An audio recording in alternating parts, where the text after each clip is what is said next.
Oke. Halo semuanya, Assalamualaikum warahmatullahi wabarakatuh. Di sini kami berdua akan menyampaikan sebuah profil bisnis sebagai laporan ujian akhir semester studi pemasaran. Sebelumnya, perkenalkan saya Abdul Norvan dan Saya Muhammad Ammar. di sini kami akan menyampaikan profil bisnis dari UMKM Yogyakarta yaitu Jagat Craft. Nah, Jagat Craft sendiri adalah UMKM unggulan Kapanewon Bantul yang lokasinya berada di Dusun Pajangan. Nah, Jagat Craft sendiri itu bergerak di bidang konveksi tas dan pakaian yang memanfaatkan kreativitas lokal. Nah, untuk produknya sendiri, Jagat Craft itu ada beraneka ragam. Yang pertama ada pakaian, souvenir, dompet, dan juga yang menjadi ikonik mereka adalah tasnya mereka yang bisa di custom juga. Nah, target mereka merupakan konsumen lokal menengah ke atas dan juga ada wisatawan domestik mancanegara. Dan untuk lokasi layanannya, saat ini Jagat Craft masih berada di skala lokal daerah istimewa Yogyakarta dan juga melayani secara nasional untuk offline. Tapi untuk secara online mereka sudah dapat mencapai pasar internasional. Untuk media layanannya itu ada di Instagram yang disampaikan di bawah nanti dan juga ada pameran dan expo. Baik, secara produk difokuskan pada konsumen dengan minat beli produk autentik yang memiliki nilai etnik dan tradisional yang kental. Ditambah lagi kemampuan Jagat Craft untuk melakukan pesanan custom membukakan potensi konsumen tambahan seperti organisasi atau komunitas yang membutuhkan souvenir. Melihat dari posisi bersaingnya sendiri, kami melihat bahwa Jagat Craft berada pada posisi penantang pasar atau market challenger dikarenakan upayanya untuk memperluas pangsa pasar yang membedakan desain dan kualitas, tapi dengan posisinya sekarang belum dapat dikatakan sebagai pemimpin pasar nasional. Lalu yang terakhir, untuk tahap siklus produk atau product life cycle, berdasarkan analisis kami, produk Jagat Craft masih berada pada tahap pertumbuhan atau growth stage. Dikatakan seperti ini karena laju keberadaan produk pada pasar mencakup konsumen yang lebih luas, bertambahnya jumlah konsumen, serta perluasan jangkauan pasar.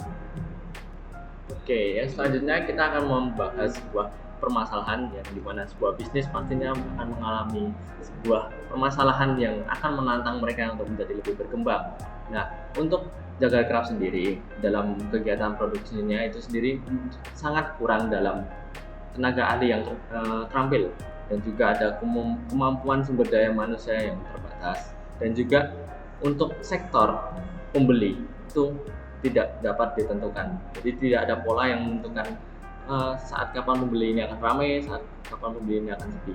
Dan juga promosi yang kuat dari mereka, tapi masyarakat sangat sering kurang mendengar apa itu Jagat Craft. Nah, permasalahan yang sebenarnya ada di Jagat Craft itu kami jabarkan menjadi 4 poin. Yang pertama itu adalah kurangnya sumber daya manusia tadi yang disebabkan oleh ketersediaan tenaga kerja terampil yang sangat kurang. Nah, jika pun ada pelatihan, itu akan menyebabkan ketidakefisien dalam siklus produksi Jagat Craft sendiri. Nah, selanjutnya untuk aspek produksi dan produksi promosi itu sangat kurang untuk online. Tetapi untuk offline memang mereka sangat kuat. Nah, adapun juga itu yang menyebabkan nanti konsumen sangat sulit mencari produk karena memang mereka kurang ada katalog online-nya. Nah, dampaknya apa? Seperti yang disampaikan oleh owner sendiri, mereka akan kesulitan ketika sebuah order terlalu banyak dan juga ada order custom tas tadi yang menjadi ikonik mereka. Mereka akan kesulitan untuk menangani produksi tersebut. Selanjutnya untuk identifikasi masalah pemasaran. Yang pertama untuk strategi promosi, kami mencakup ada 3 permasalahan utama. Yang pertama adalah kurangnya optimalisasi konten Instagram. Yang kedua adalah kurangnya pemaparan produk pada laman Instagram. Yang ketiga adalah memasarkan produk pada pameran-pameran produk. Selanjutnya untuk penyesuaian kebaruan pemasaran, kami menjabarkannya menjadi 7 unsur. Yang pertama adalah produk, harus menginovasi desain dan produksi terbatas. Lalu yang kedua adalah harga, penyesuaian harga dilandaskan nilai dan kualitas. Yang ketiga adalah lokasi jual, memperluas lokasi distribusi secara digital. Lalu yang keempat adalah promosi melalui kanal digital.